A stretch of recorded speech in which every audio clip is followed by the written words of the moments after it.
Everyone is just into this story without asking Ifunanya exactly what his dad did to these people for them to treat him this way. What did Ifunanya's dad do? Not only Ifunanya's uncle and auntie in the village were fighting this man, the one in America were also fighting him. They were against him. It means they supported this all through. The uncle in America knew about this. And like, what did the man do? We have to ask question. What did the man do? What did Ifunanya's dad do to these people? What did he do to these people to deserve this kind of treatment that they decided to actually torture him till death? Starve him till death? What did he do? Are you guys sure the uncle and aunties were not the one who actually asked the dad to go back to Nigeria? Because you can still retire and remain in America, same like Ifunanya's uncle who remain in America. What did the man do? How can your own siblings treat you? God. This story is something. Like, this story will... God. Like, I'm so pissed right now. If I was in that situation, I'm happy Ifunanya didn't question God. Like, but had it been the dad died, people would say a lot of things. You see this Ifunanya story with her father, involving the uncle kidnapping the very father and keeping him in his very house in a very dirty environment. The father who actually made the money that the very uncle is jealous of. Because if you look at the whole context, it's actually jealousy. Jealousy that stems from a place of you not using enough here. Jealousy that arises from desperation. Don't get desperate for money. You work with here, work with discipline, you work with your purpose in life to get money. Now, this is the perfect example of village person, because the village is a day. A perfect example of village person. You've actually retired in life. You've believed that you can't amount to anything again. You've defeated yourself because life did not defeat you. And you think that by defeating yourself, you've already concluded that you see that rubbish statement. What means that whoever that tried and didn't become successful, he shouldn't be blamed. That is God's doing. A lie.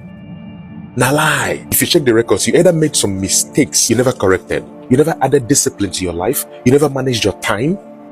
You never managed your decisions. You never managed your network. You trust me when I say there is no person who understands how this life works and use here along with his purpose that doesn't amount to something very meaningful. And when you render yourself to this very point, that is when you start being desperate and start looking towards people's money. And when you start looking towards people's money, you start becoming crafty with evil. Instead of you to become crafty in order to be successful, you start becoming crafty to get that person out of the way. You see this very act? It's actually everywhere. It has been there before. It has been existing. The only thing is that it keeps getting worse. People are so desperate about money these days that they don't care the level of friendship with you. They don't care how far they have gone with you. They don't care about the memories they've kept with you. They will hit you real hard. And once they hit you, they'll pretend like they didn't do anything. Play victim. But let me tell you something. There's no way you go this very length and survive it. There's always a consequence, a very dire consequence for anybody that walks this road. You must be exposed. Especially if you're doing this to somebody whose hands are clean. Desperation leads you nowhere. You see, desperation will lead you to nowhere. When people keep doing some deadly things and think that they can get away with it in life, I laugh. I laugh because it's not possible. You will either be rewarded for your good or be punished for not using your conscience and hurting other people. If karma wants to work, karma will use somebody whose hands are clean to teach you a lesson. You who actually did wrong, who have actually hurt people or hurt other people, a lesson. And if the universe wants to pay you for your good, the universe will use a bad person to give a good person a certain trial in their life, something like betrayal that hurts them deeply to awaken to the truth. And after that, there's always a reward for the person. This is very deep for so many people to understand, but this is how life works. So in anything you do, be very conscious, be very careful about what you do, because you are either attracting consequence or reward. So this Ifunaya story hits very well. And this is also a reminder and also a wake-up call to anybody doing evil. What they think say you feel hide, feel hide evil. The universe doesn't like if you have voices, and by avoiding it, it will make sure that no matter how you try to hide it under its covering, you'll be exposed one day.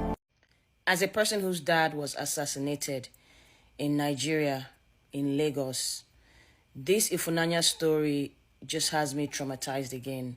I couldn't even watch past part 4. I was getting headaches. My heart was palpitating. Too many of us Nigerians have extreme traumas. And you don't even know, you won't even tell.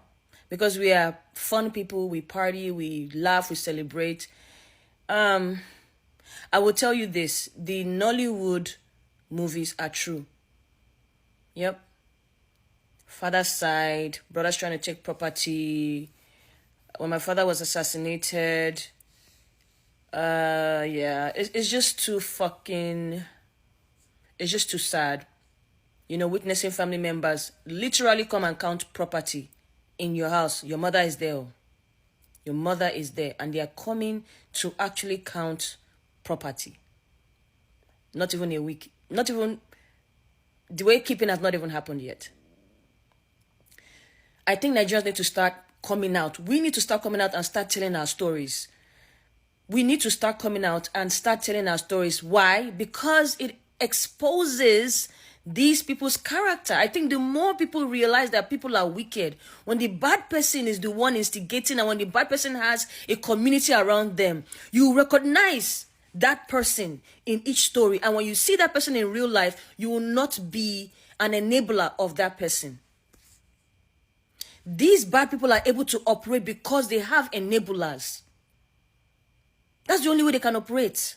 Baby, never in my entire life have I been this invested in someone's story on the internet. And I swear to God, it's not even because I'm trying to be nosy. I just mentally want to get to that point where her dad recovered. He saw through how wicked his siblings are. Everything is okay to the glory of God. And then I'll be able to sleep well at night after this story. Because what? I've had to go to this girl's page like God knows how many times today, refreshing, because I want to know what's going on. When Ifunaya doesn't post, I'm worried. What's going on? Why hasn't she posted? I hope nothing has gone wrong with her dad. I hope he's fine. I hope he's recovering. And then when she does post, my blood is back to boiling in all kinds of ways, because what do you... So you mean your aunties and uncles are really bent on showing us what the devil looks like in real time? Because tell me why these people still took their wickedness to New York even after she flew her dad out. Bro, if you don't know what I'm talking about, this is the story of the Nigerian girl Ifunaya from Anambra State who rescued her dad at the verge of dying because his siblings maltreated him so much. He was diagnosed with stroke. His siblings locked him in a room and was maltreating him, starving him, rarely giving him food, water, or even giving him a bath. And this person had $5,000 coming to him monthly from his pension. They take the money and do whatever the hell they want to do with the money, not giving him medications or anything. The daughter, upon realizing she couldn't hear from her dad anymore, she flew to Nigeria and rescued the dad, flew the dad back to New York. And guess what? Do you know the uncle in New York went to the nursing home where the dad is being taken care of to go and get the dad to sign some documents? The dad doesn't know what he was signing. He went ahead to sign. And then thankfully, the daughter is so spiritually inclined that she told the nurses of that care home that if the uncle ever comes around, they should alert her so she can come there, because the uncle will try to do something shady. And like she predicted, the uncle tried to do something shady by getting the dad to sign what he didn't even know what he was signing. The uncle never wanted her to bring the dad back to the US. Is it that these people want this man to die for them to take over his wealth? This thing is making me question everything. Who knows if the family projected the stroke on him spiritually? Who knows if they made him retire early? Who knows if they manipulated him to leave his family in the US and come to Nigeria? Who knows, who knows, who knows? Because Omo. And I have her uncles and aunties hung in my head. I have them hung to death. I have them burnt alive. My imagination keeps running wild, because what manner of wickedness are these people trying to show us? Like, these folks are legit telling us Lucifer is no longer in hell. He's really out here in the body of the people she's calling auntie and uncle. And I'm so thankful that man has this kind of woke daughter. For some of you that make everything about the male son, men, please try to trust your wife. Try to trust your wife. If your wife has proven that you cannot trust her, please trust your kids. Because I don't understand why this man even gave power of attorney to his brother and not his wife or his child. What? Things that got me angry in this Ifunaya story. Number one is, why will the father use the brother as his power of attorney when he has a wife and children? Even if your brother had the power of attorney before you got married, as you got married, you're supposed to change it. Not to talk of when you stay having children. Don't you know that anything can happen at any time? You go the trust man. You go the trust brother. Secondly, Ifunaya was too patient. She get patience, so she dey wait for Holy Spirit to give direction. Now to just carry 2 by 2, you see plank, knock that Josephine first for head. Josephine first, that woman, because now woman they give witch. Carry am, knock am first as she dey talk. You did there, they wait for Holy Spirit to give you direction. Holy Spirit gave you direction, said no, you have to wait. You're not going out with him. I know some people that before Josephine will open mouth and have slap go land for your face. Well, what can I say? I don't think you're used to violence, because the Nigerian way na brass bulls. No suppose even waste 1 month for that house where you did. You no suppose waste time. Because now just 2 days, they don't settle everything with violence. Witchcraft is fucking real, because these 2 ladies up here are a living proof of it. Grab your popcorn, because this video is going to be scary and a little bit long. This lady here, her name is Ifunaya. So her dad retired in the US and decided to go back to his village in Nigeria as his retirement plan. This man got to his village in Nigeria and his own blood brother and sister struck him with stroke. They started diverting his pension of $5,000 to building a house for themselves. They didn't even deem it fit to take just a little from this money and look for a carer for this man. They left him in hunger and in dirty and locked him up inside a room in his own house. A millionaire was treated like a rag in his own house, while his money is being squandered by people he called his own blood. This is daughter Ifunaya. I call her Wanyi Buife. We always call, but his father will not pick up. She will call the father's brother and sister. They will tell her that everything is okay, that when they get home, they will give the phone to her father. And that is all. She will never hear from them again. Then she decided to come to Nigeria herself to know what is happening to her father. All these were happening within the space of 7 months. She got to Nigeria, and this weekend auntie and uncle denied her access to her own father's house. They refused her of seeing her father. She involved the police and the community. When she finally saw her father was malnourished, bedridden, he couldn't speak, he was in death. They refused her taking her own father because she insisted taking him back to America. They used juju to make her father to hate her and say no to her request, but God intervened. Even her father's brother, that is also in America, was a culprit to this whole game. They wanted this man dead, and they will pretend like he's still alive and still be collecting his pension.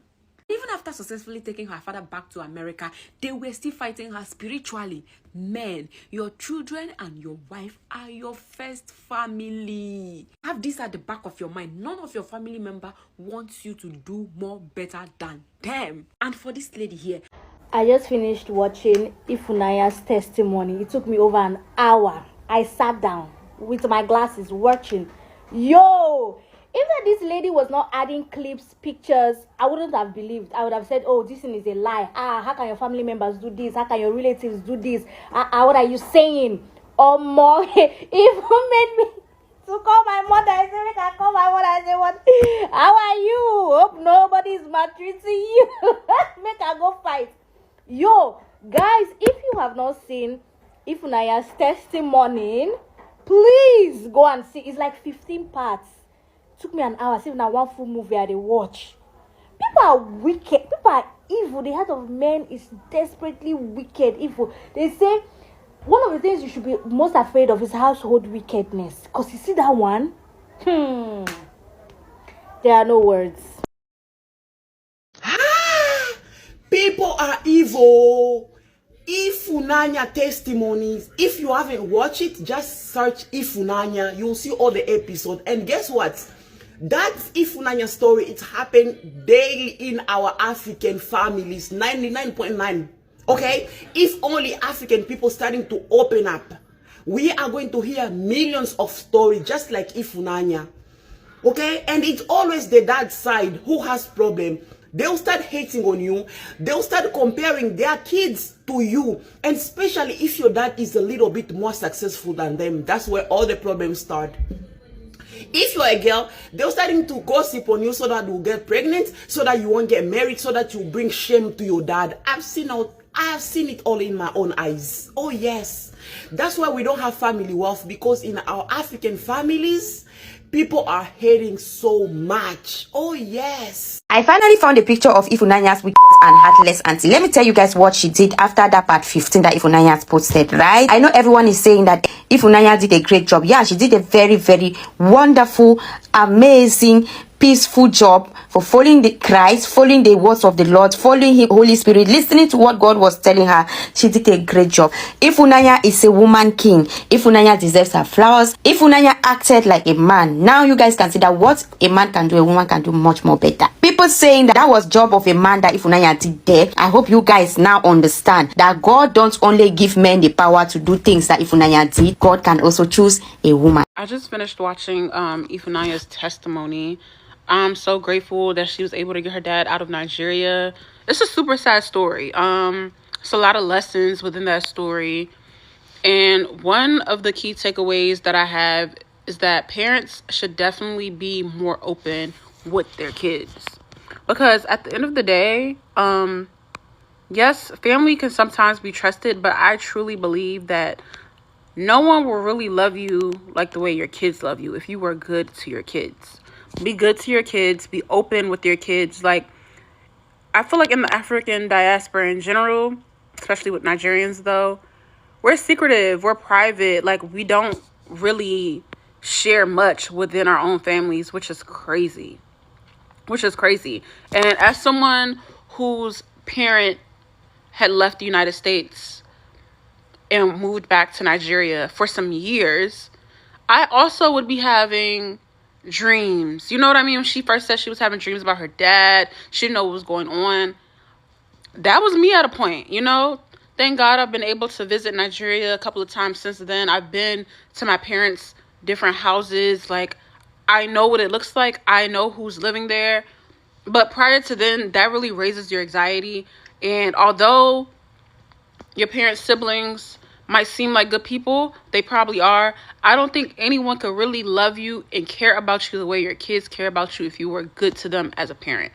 You saw your dad lying lifeless on the floor, and all you could tell him was, "Daddy, be strong, stay here, I'm coming back for you." And then you went back to your hotel room, you slept peacefully, meaning that man was that position, pooing and peeing on that same spot. Then I got there, I met him there, then I allowed him to spend a night again with those people. Now I can't do that. What are those words for? Take action. Just carry your dad, bonding him out of there to the hospital. You saw your dad with his hair all grown, his beard all grown, his nails all grown. Your dad was lying lifeless and so thin, like the way you describe your dad, and you still allowed him there. You went ahead to just ask him, "Daddy, do you know me? Daddy, you know I love you, right?"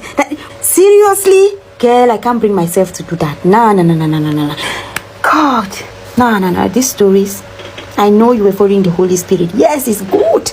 I know you were working with God. Yes, it's good. But we are humans. Yes, God created humans. But what am I even saying? This is practically a horror movie. This story, I know Nollywood is going to take it an act movie. Seriously. Hey. The heart of man is wicked, and the ways of God is not the ways of man. Yes, we know that. I can't just imagine what I would do if I'm in that position. I cannot. It's so heartbreaking. No matter what the man did, his siblings were not supposed to torture him in that manner. It shows that they allowed this man without food, no water, who was cleaning his poop, who was cleaning his pee, meaning that man was that position, pooing and peeing on that same spot.